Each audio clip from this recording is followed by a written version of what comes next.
Thanks for coming in. I can't tell, did you get to sleep in for something that starts at 8:45? For me, this is very early. So I'm here as a parent who supports opportunity to learn, and I'm also here as a parent from Milwaukee Public Schools.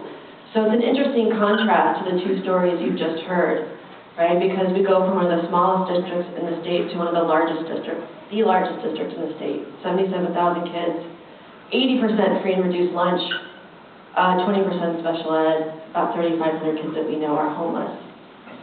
And what's so amazing, I'll just start out by saying my conclusion, what's so amazing about OTL is bringing all of these different groups together, right? If you're an urban school, if you're a rural school, if you're a suburban school, the principle of an adequacy model for funding, the 5 sort of core principles of OTL, they make sense to all of us. It's a way that we can unite all of these districts together in the state. Okay, so I want to take you back 5 years. I'll tell you a little bit about my story. And when my oldest daughter was a first grader, I had a beautiful school called Fratney, and I used to go in and read to her class. I would take a couple of students out, I actually took out the 2 best readers and the worst reader in the class, and the 3 of us would sit together and we would read. And then I started volunteering in the library a little bit, putting books away, things like that. I didn't have a lot of time, I worked full time, but with the time I had, that's what I would do.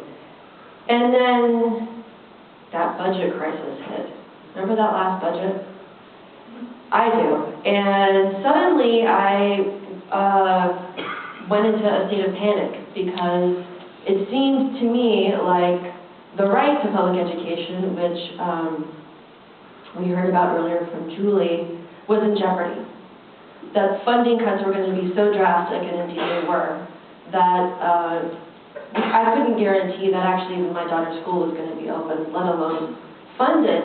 And I scrambled because I'm not an education policy analyst. I wasn't an education activist at that time. I didn't know what to do, so I started to look. I started to Google things. And one of the first people that came up was Tom Beebe, and the Wisconsin Alliance for Excellent Schools. And I called him, literally in a panic. What do I do? What do we do?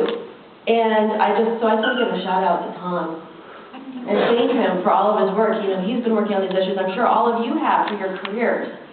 So as a newcomer, I want to let you know how much the work that you do every day with our kids matters.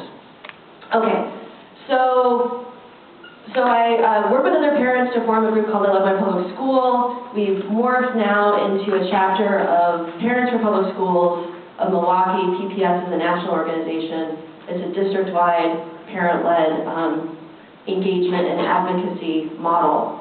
So now PPS Milwaukee, is my shirt familiar to you? Did anyone see this shirt before? Yeah, so we made cool shirts. And what was so crazy to me, again, just to remember where we were at in 2010, this was a political statement. I guess it still is. Who knew, right? To say that you love your public school is political? Tony Evers, the superintendent, talked about wearing the shirt in Madison and having, someone come up to him as he walked around the Capitol building saying, well, I like Scott Walker. That was the retort. Is it really either or? Public schools, if they are not, they need to be a nonpartisan space. They have to be. If you believe in democracy, how do you not believe in your public school?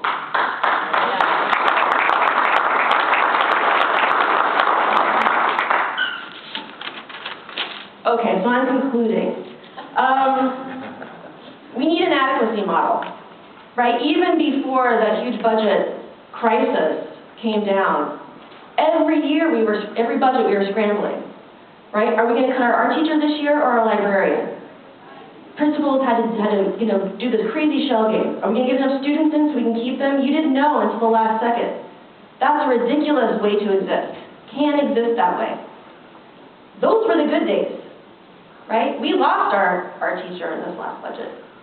We lost several teachers.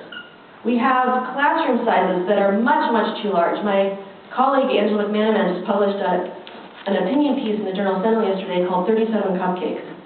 That's how many cupcakes we're baking now to bring in for our kids' birthdays. That's ridiculous. So OTL can help get us there. It's an adequacy model, right? We need comprehensive funding reform in the state. We all know that. Let's get it done. OTL can help get us there.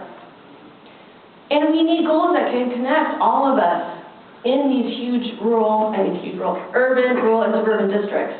OTL can get us there. And what I really hope in the future is that OTL can help get me back in that classroom reading to kids.